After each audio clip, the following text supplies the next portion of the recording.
This segment brought to you in association with Burger King.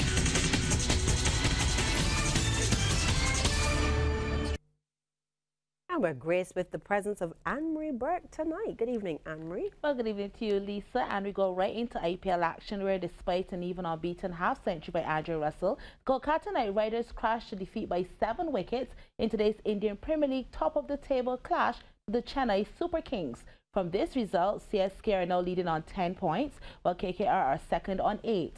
Sent into bat, the Knight Riders were limited to 108 for 9 of their 20 overs, with Russell ending not out on 50 with 5 fours and 3 sixes, while Sunil Narine only made 6. Now, player of the match, Deepit Chahar, picked up 3 for 20, while 2 apiece went to Harbhajan Singh and Imran Tahir. In reply, the Super Kings ran to victory. They made 113 for 3 off 17.2.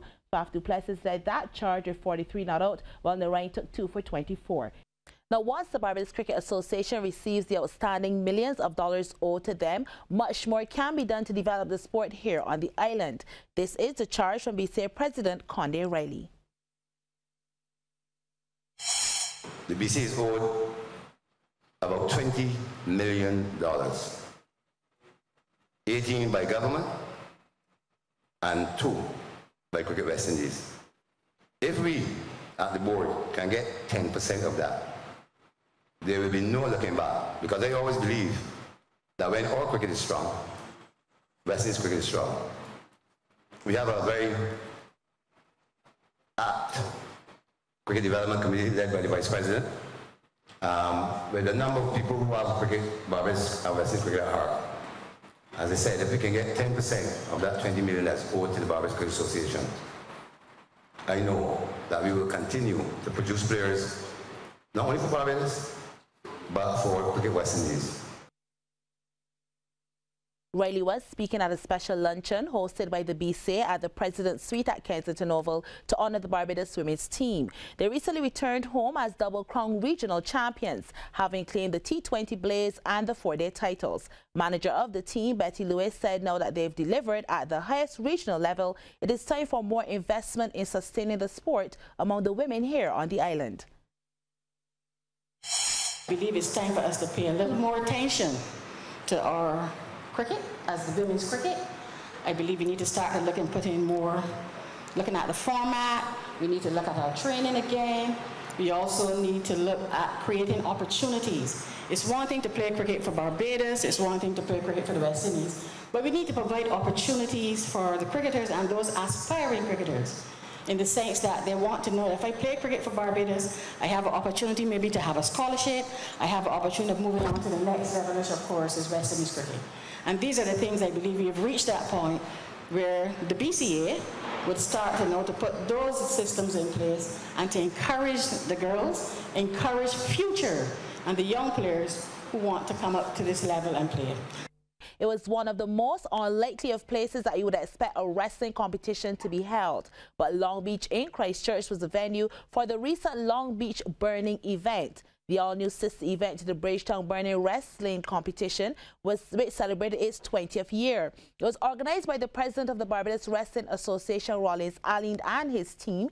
It attracted competitors from 6 territories: Trinidad and Tobago, Martinique, Bermuda, USA, St. Vincent and the Grenadines, and Puerto Rico. President of the Caribbean Combat Sports Association, who's also the president of the Trinidad and Tobago Wrestling Federation, Jason Frazier, not only lauded Aline for the initiative, but spoke to the importance of promotion of the sport.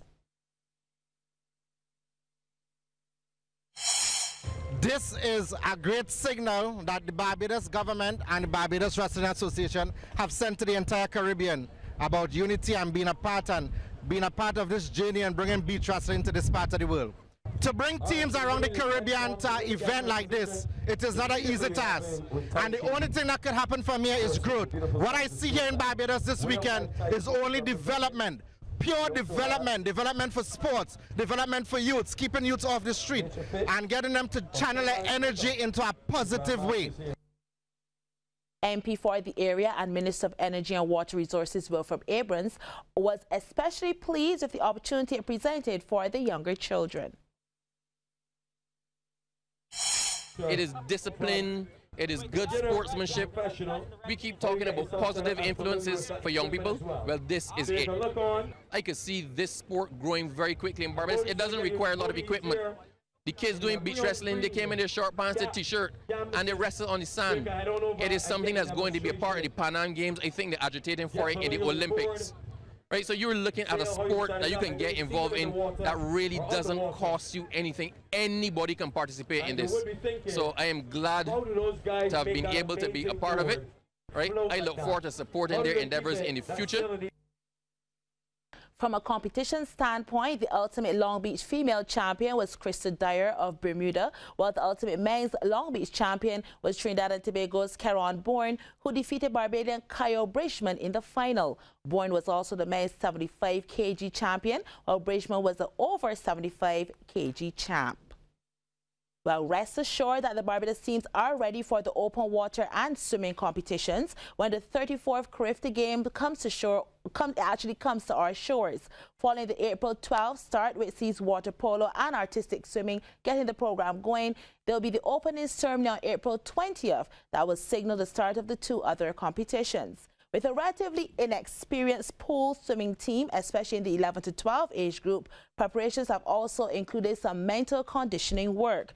Training would have started way back in January, as we hear from manager Angela Titus.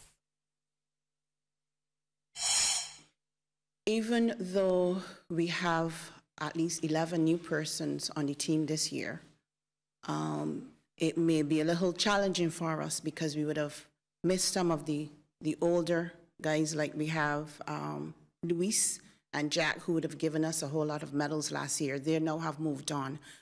But we still believe that those who have been added to the team this year would still maintain and assist in us still being able to reach, being able to gain medals. And in addition to that, we hope that the new ones who are also on board would also get a chance to be exposed to Carifta and also give them a chance to develop as well.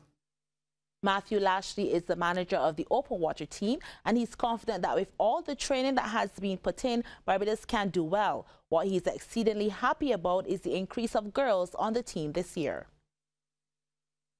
The team that we have actually has a strong contingent of girls, which is not really usual for open water, but that is good looking to the future.